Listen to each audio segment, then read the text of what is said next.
하나님의 말씀을 교독하겠습니다. 로마서 3장 27절부터 31절까지 교독하겠습니다. 3장 27절부터 31절까지 교독합니다. 그런즉 자랑할 때가 어디냐? 있을 수가 없느니라. 무슨 법으로냐 행위로냐 아니라 오직 믿음의 법으로니라.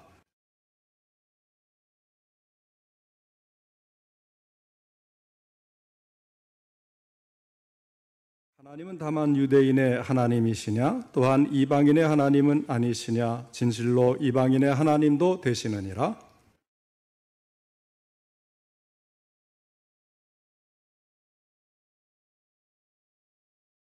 같이 읽겠습니다. 그런즉 우리가 믿음으로 말미암아 율법을 파기하느냐? 그럴 수 없느니라. 도리어 율법을 굳게 세우느니라. 아멘. 이 시간에는 오직 믿음의 법으로라는 제목으로 함께 말씀을 듣겠습니다. 먼저 하나님께 기도드리겠습니다. 하나님 아버지, 오후 예배도 함께 하시고 저희들의 예배를 받아주시니 감사를 드립니다. 예배드리는 저희들을 위해서 또한 귀한 말씀, 생명의 말씀을 주시는 것도 감사를 드리오니 이 시간에 함께 하셔서 전할 때도 들을 때도 하나님의 뜻이 바르게 전달되고 바르게 듣고 깨달아 실천할 수 있는 믿음을 갖도록 성령님 함께 하시고 도와주시옵소서. 예수님의 이름으로 기도하옵나이다. 아멘. 사도 바울은 오늘 우리가 읽은 본문 속에서 자기가 지금까지 우리에게 전한 복음을 우리가 과연 제대로 이해하고 있는가 확인이라도 하는 것처럼 문답 형식을 통해서 오늘 본문의 말씀을 유도해 나가고 있는 것입니다. 그것은 세 가지의 질문으로 되어 있는데요. 첫 번째 질문이 27절 상반절에 나옵니다. 그런즉 자랑할 때가 어디냐? 구원은 하나님께서 다 이루어 주시는 것이고 우리는 감사하는 마음으로 믿음의 손을 내밀어서 받기만 하면 되는 것에 불과한데 하나님 앞에서 우리 인간이 자랑할 것이 무엇이 있겠느냐는 거예요. 아무것도 없다는 것입니다. 두 번째 질문이 29절 상반절에 나옵니다. 하나님은 다만 유대인의 하나님이시냐? 또한 이방인의 하나님은 아니시냐? 하나님은 한 분이시기 때문에 유대인의 하나님이 되시거니와 이방인의 하나님도 되신다는 거예요. 하나님은 또한 한 분이시기 때문에 우리에게 주신 구원의 길도 역시 하나라고 하는 것입니다. 유대인이 의롭다함을 받는 것도 믿음뿐이고 이방인이 의롭다함을 받는 길도 역시 믿음뿐이라고 하는 것입니다. 마지막 세 번째 질문이 31절 상반절에 나와 있습니다. 그런즉 우리가 믿음으로 말미암아 율법을 파기하느냐? 믿음으로 말미암아 의롭다함을 받는다는 이 원리가 율법을 무시하고 율법을 파기하고 이루어진 것이냐? 그런 말이에요. 그런데 그렇지 않다는 것입니다. 하나님께서 우리를 믿음으로 의롭다고 해주시는 것은 율법을 제쳐놓고 그렇게 하는 것이 아니라 율법의 모든 요구를 오히려 다 응하시고 의롭게 해주셨다. 그런 말씀이에요. 자, 오늘은 이 질문을 따라서 본문의 말씀을 더 깊이 묵상하면서 함께 은혜 받기를 원합니다. 첫 번째 질문입니다. 자랑할 때가 어디냐? 27절 말씀에 나왔죠. 구원 문제에 대해서 하나님 앞에 내세울 것이 있는 사람은 어디 손을 들고 말해보라는 거예요. 있을 수가 없느니라 했습니다. 자랑할 것이 아무것도 없다는 것입니다. 사도 바울이 지금까지 우리에게 전해준 복음을 제대로 이해한다면 바울처럼 있을 수가 없느니라 하는 똑같은 대답을 우리가 할 수밖에 없을 것입니다. 하나님이 보시는 저와 여러분의 모습, 얼마나 추악한 모습인가를 여러분 잊지 마시길 바라요. 로마서 3장 10절로 18절에 그것을 적나라하게 밝혀주고 있지 않습니까? 기록된 바 의인은 없나니 하나도 없으며 깨닫는 자도 없고 하나님을 찾는 자도 없고 다 치우쳐 함께 무익하게 되고 선을 행하는 자는 없나니 하나도 없도다. 그들의 목구멍은 열린 무덤이요 그 혀로는 속임을 일삼으며 그 입술에는 독사의 독이 있고 그 입에는 저주와 악독이 가득하고 그 발은 피 흘리는 데 빠른지라. 파멸과 고생이 그 길에 있어 평강의 길을 알지 못하였고 그들의 눈앞에 하나님을 두려워함이 없느니라 함과 같으니라. 하나님의 눈에 비친 저와 여러분의 모습이 바로 그와 같다는 거예요. 이처럼 죄악투성이의 우리 인간이 하나님 앞에서 감히 무엇을 내세우고 무엇을 자랑할 수가 있겠느냐는 것입니다. 있을 수가 없느니라, 결코 있을 수 없다는 것입니다. 바울은 27절 하반절에서 계속 말씀을 합니다. 무슨 법으로냐? 너희가 의롭다 하심을 받은 것이 무슨 원리에 의해서냐? 행위로냐? 내가 잘나서 그런 것이냐? 너에게 공로가 있어서 그러냐? 아니라 오직 믿음의 법으로니라. 하나님께서 모든 것을 친히 다 이루어주시고 우리는 그저 감사한 마음으로 믿음의 손을 내밀어서 받을 뿐이에요. 지난번에 말씀을 드렸잖아요. 그리스도의 의의 옷을 상징하는 가죽옷을 만들어서 하나님이 다 만들어서 입혀주시는데 아멘 감사합니다 하고 팔만 벌리면 된다. 그런데 이것을 못해서 구원을 못 받는 이 참 믿음이 없는 사람들 얼마나 어리석습니까? 더군다나 자랑할 것이 어디에 있어요? 그런데 우리 인간들은 참 이상해요. 하나님께서 다 이루어주시고 너희는 그저 믿음으로 받아라 하면 할렐루야 감사합니다 하고 받으면 될 텐데 그러지를 못하는 거예요. 이 마음이 내키지를 않는 거죠. 믿음이 가지를 않습니다. 왜 그럴까요? 내 마음속에 나도 모르게 행위 문제가 계속해서 솟구쳐 오르기 때문에 그래요. 그러니까 무언가 내가 일을 해야만 될 것처럼 생각하는 거죠. 그래도 내가 뭐 공로를 세워야 될 텐데, 내가 착한 일을 많이 해야 될 텐데, 내가 그럴 만한 사람이 되어야 될 텐데. 그런데요, 이것은 일종의 교만에 해당이 되는 겁니다. 하나님 앞에서 자기의 자랑거리를 만들고자 하는 그 교만한 심리가 우리 속에 있는 거예요. 그러나 하나님은 그와 같은 사람을 기뻐하지 아니하십니다. 예수님이 산상수훈에서 말씀하신 것이 있지 않습니까? 심령이 가난한 자는 복이 있나니 천국이 그들의 것이며, 이게 마음을 비워야 하는 거예요. 마음을 낮추어야 하는 것입니다. 그래야 우리의 마음속에 평화로운 천국이 임할 수가 있는 것입니다. 바울은 계속해서 28절에서 우리 인간에게 자랑할 것이 하나도 없음을 다시 한번 깨우쳐주고 있습니다. 그러므로 사람이 의롭다 하심을 얻는 것은 율법의 행위에 있지 않고 믿음으로 되는 줄 우리가 인정하노라 하였습니다. 구원받은 십자가상의 강도를 한번 생각해 보시기 바랍니다. 큰 악을 행하였기 때문에 그렇게 이 십자가에 달려 죽는 사람은요 굉장한 흉악범이라야 가능한 거예요. 예수님은 참 특별한 케이스로 십자가를 지셨지만 그 외 사람들은 뭐 반역이나 또 많은 사람들을 비참하게 또 살해했거나 이런 아주 무지막지한 그런 죄를 지어야 십자가를 질 수가 있어요. 로마 사람은 아예 십자가를 지지 않게 합니다. 로마 시민권이 있는 사람은. 그러니 이 십자가에 달린 강도는 얼마나 죄를 크게 지었을까요? 그러나 마지막 순간에 자기의 죄를 인정하고 회개를 했습니다. 믿음으로 예수님을 영접했습니다. 예수여, 당신의 나라에 임하실 때에 나를 기억하소서. 그때 예수님이 무엇이라고 말씀하십니까? 내가 진실로 내게 이르노니 오늘 내가 나와 함께 낙원에 있으리라. 자, 이 강도가 구원받은 것이 그가 잘나서였습니까? 자기 행위로 구원을 받았습니까? 구원받을 만한 무슨 일을 했습니까? 그럴 시간도 없었잖아요. 예루살렘 성전에 가서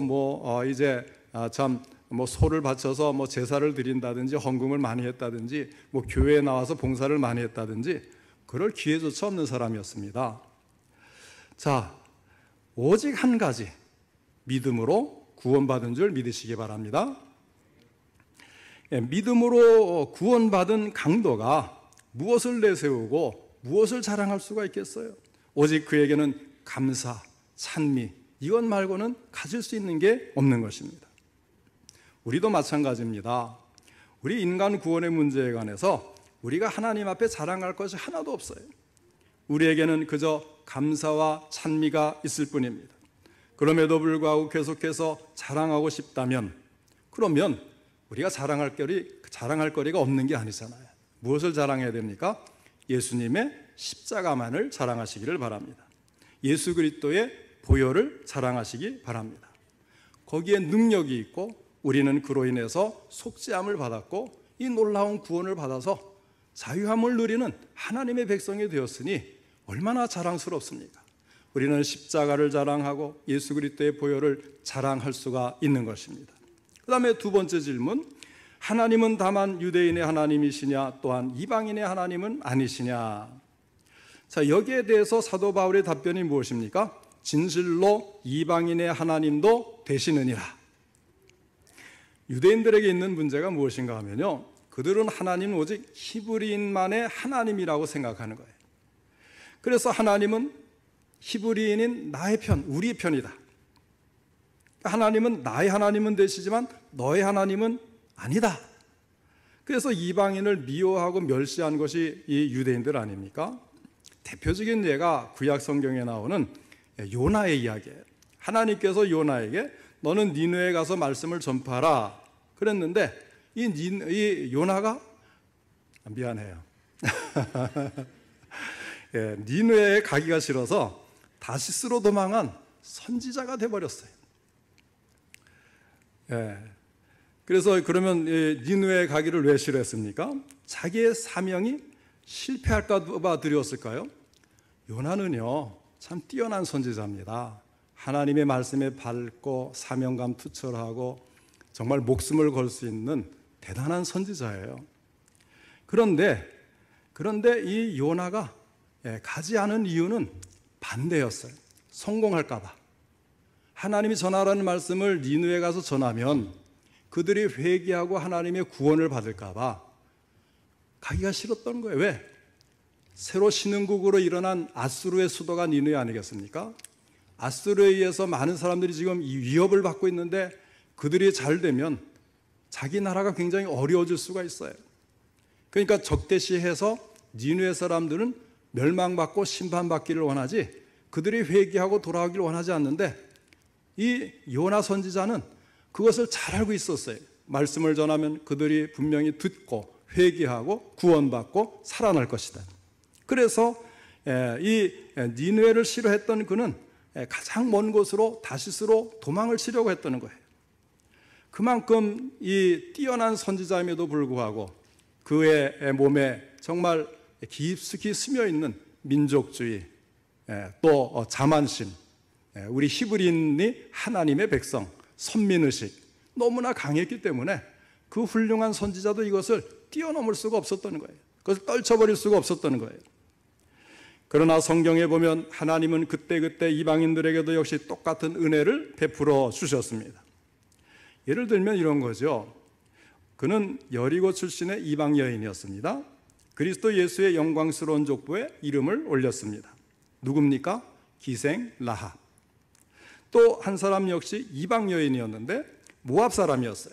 그러나 그는 자기의 불쌍한 시어머니를 잘 복양을 했고 그래서 이스라엘의 성군이었던 다윗 임금의 증조 할머니가 된 사람이 있습니다.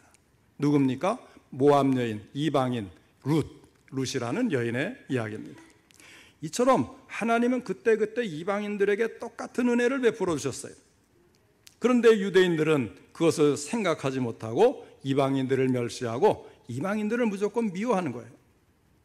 그 자체가 잘못이라는 겁니다. 요한복음 3장 16절에 뭐라고 말씀하냐면 하나님이 세상을 이처럼 사랑하사 독생자를 주셨으니 하였어요.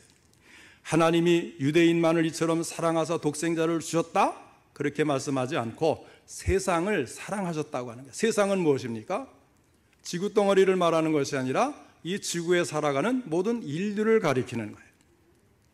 하나님의 사랑 앞에 유대인이 어디 있고 헬라인이 어디 있습니까?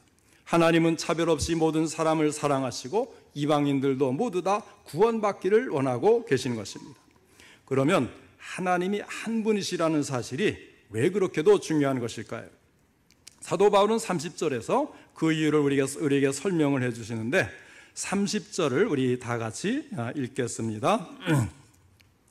3장 30절 같이 읽겠어요. 시작. 할례자도 믿음으로 말미암아 또한 무할례자도 믿음으로 말미암아 의롭다 하실 하나님은 한 분이시니라. 아멘. 할례자, 다시 말하면 유대인, 또 무할례자, 다시 말하면 이방인, 모두가 다 믿음으로 의롭게 해주실 하나님은 한 분이시라는 거예요. 하나님은 한 분이시기에 구원의 길도 역시 하나일 수밖에 없습니다. 유대인이 의롭다함을 받는 길도 믿음뿐이요 이방인이 의롭다함을 받는 것도 역시 믿음뿐입니다. 사도 바울은 이 사실을 이미 여러 차례 반복해서 우리에게 가르쳐 주셨어요. 로마서 1장 16절 말씀을 읽어드립니다. 내가 복음을 부끄러워하지 아니하노니 이 복음은 모든 믿는 자에게 구원을 주시는 하나님의 능력이 됨이라. 먼저는 유대인에게요 그리고 헬라인에게로다. 또 로마서 3장 22절에 보면 이런 말씀이 있습니다. 곧 예수 그리스도를 믿음으로 말미암아 모든 믿는 자에게 미치는 하나님의 의인이 차별이 없느니라. 차별이 없다고 했어요. 유대인이든지 헬라인이든지 차별이 없다는 말입니다. 예수 그리스도를 믿기만 하면 하나님의 의를 다 받아 누릴 수가 있다는 것입니다. 그렇게 해서 구원받은 이방인 중에는 여기 있는 우리들도 포함이 되잖아요. 우리가 다 이방인 아닙니까? 유대인들의 입장에서 보면. 그럼에도 불구하고 하나님은 우리를 불쌍히 여기시고 우리를 버리지 아니하셨어요. 우리를 사랑해 주셨습니다. 우리를 위해서 독생자를 보내주셨습니다.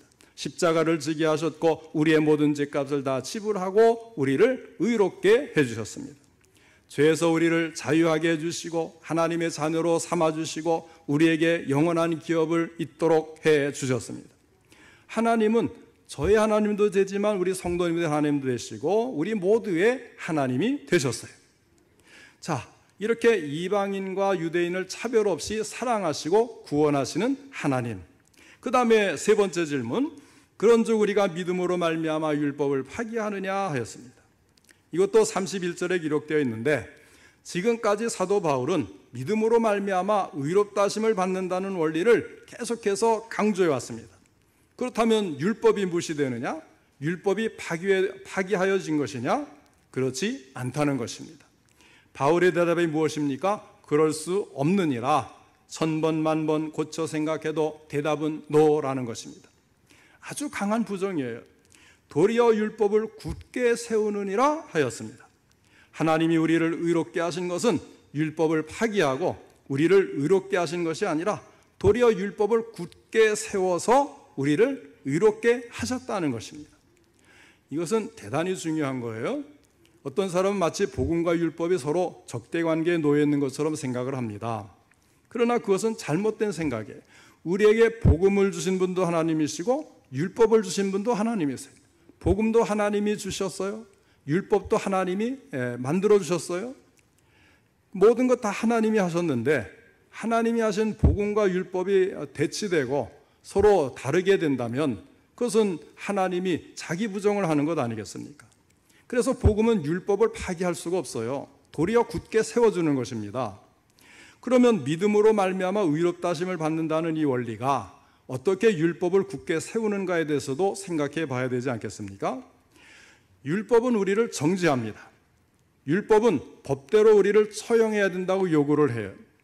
그래서 율법을 보면 우리가 무엇을 잘못했는지 뚜렷하게 나오죠. 율법을 어기는 그런 삶을 살았으면. 그러나 하나님은 어떻게 하십니까? 길이 참으시는 중에 전에 지은 모든 죄를 간과하셨습니다.